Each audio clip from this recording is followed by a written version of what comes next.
Right now, a little Tampa girl healthy and safe tonight after deputies say that she spent an hour in a hot car, all while her mom was apparently in a job orientation. ABC Action News reporter Clifton French spoke to that woman and tells us why she says she had no other choice. Yeah, she says that the cost of childcare is just too much, so she left that little girl in her van. Now, the van was on, it was running, and the fan was running as well, but it turns out the air conditioning was broken.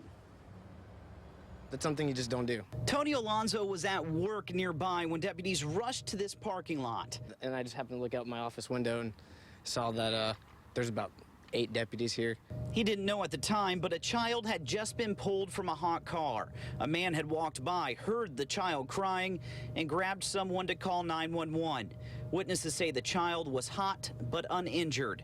Deputies found 21-year-old Merlaze Acosta Cruz in a building nearby. She was interviewing for a job. While the child found in this parking lot is okay, for dozens of others across the country, that's not the case. According to kidsandcars.org, 37 kids die in hot cars on average every year.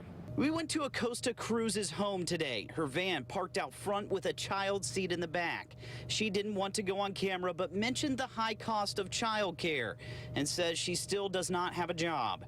Her neighbors all telling us she seems to be a good mother and can't believe she would leave a child in a hot vehicle. It's very hard, especially if you don't have somebody there to help you. Dawn Ponce lives across the street. She didn't want to say anything bad about her neighbor, but says she can relate to child care costs. She quit working because of the expense. For him, it's $200 a week. For her, it's $200. That's $400 a week. That'd be a whole paycheck. Still, for Tony, that's no excuse. There's always an alternative way to leaving your kid in the car. And we know how expensive childcare is. That's why we've been taking action for you to help find the best and most affordable childcare around. Now, coming up later in the show, we have a special report how some businesses are making it easier and a little cheaper for their employees. I'm reporting live in Hillsborough County. Clifton French, ABC Action News.